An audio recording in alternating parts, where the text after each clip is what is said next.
सही। महादेव का, अमरकंटक का महादेव जो कहते हैं, हाँ। साक्षात अमरकंटक के महादेव है ये।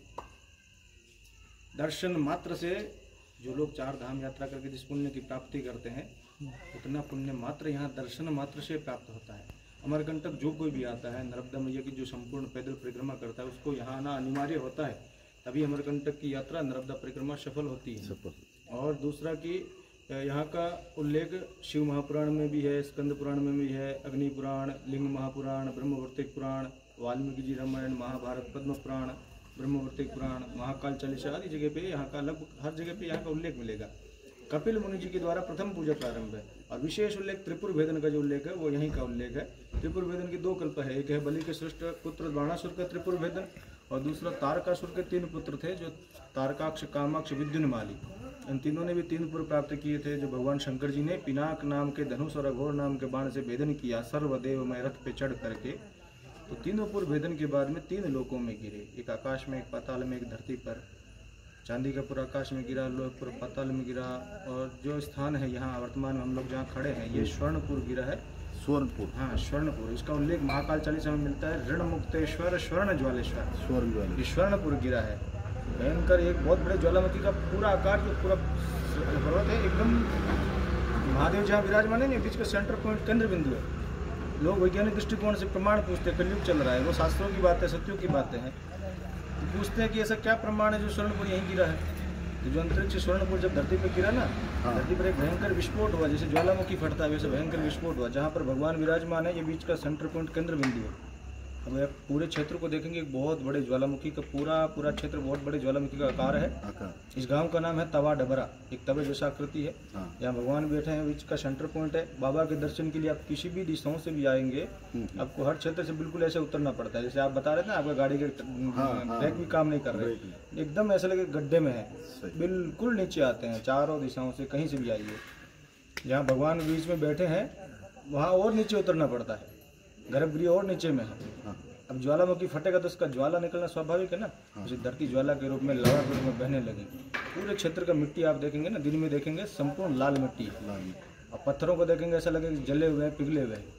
धरती पर हाहाकार मचने लगा। धरतीवासियों ने बाबा से प्रार्थना की, हे प्रभु ये क्या किया आपने जो त्रिपुर का भेदन करके देवताओं के देवलोक में शांति स्थापित किया, लेकिन आपका जो क्रोध धरती पर ज्वाला के रूप में बह रहा है, यहाँ की प्रकृति जीव जंतु सब नष्ट हो जाएंगे, प्रभु रक्षा करिए।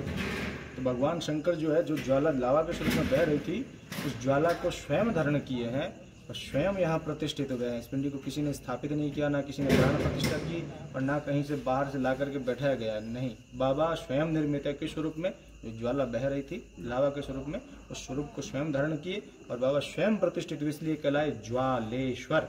ज्वाला के स्वरूप में, भयंकर आग के स्वरूप में महादेव बैठ गए, लेकिन वो स्वरूप के सामने कोई नहीं जा पा रहा था। धरतीवासी नहीं, देवता भी हिम्मत नहीं कर रहे थे बाबा के सम्मुख जाने की, क्योंकि इतना विशालकाय रुद्र रूप, भयंकर ज्वाला का स्वरूप। तो देवता ने कहा, प्रभु हम देवता भी हिम्मत नहीं कर पा रहे हैं आपके सम्मुख आने की, प्रभु आप तो यहाँ धरती पर विराजमान हो रहे हो, मृत्यु लोक में विराजमान हो रहे हो, आपके जो इस विशालकाय रुद्र रूप भयंकर ज्वाला का जो स्वरूप है, इसी कारण इस पूरी पर्वत श्रेणी पर कोई जीव जंतु भी विचरण नहीं कर पाएगा। प्रभु आप अपने रुद्र रूप को, भयंकर ज्वाला को शांत करिए।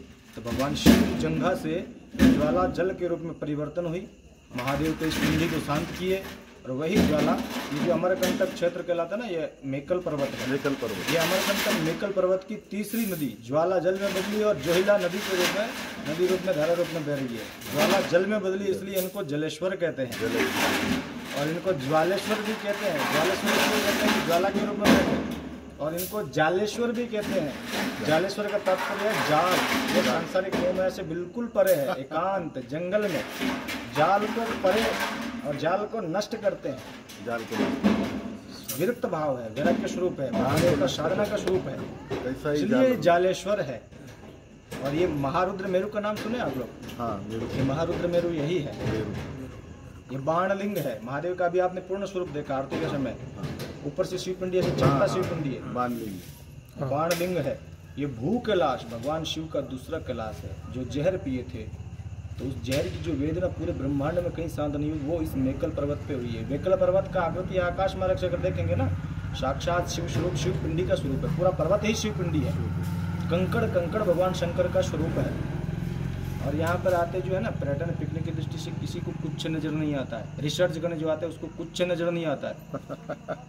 वो जो आते हैं ना जिनके प्रारब्ध जुड़े हैं, जिनकी ऊपर महादेव की कृपा है, उनको दर्शन देने हैं, वही आता है, वही बुलाते हैं। उनकी मर्जी के बगैर ना कोई आता है ना कोई जाता है।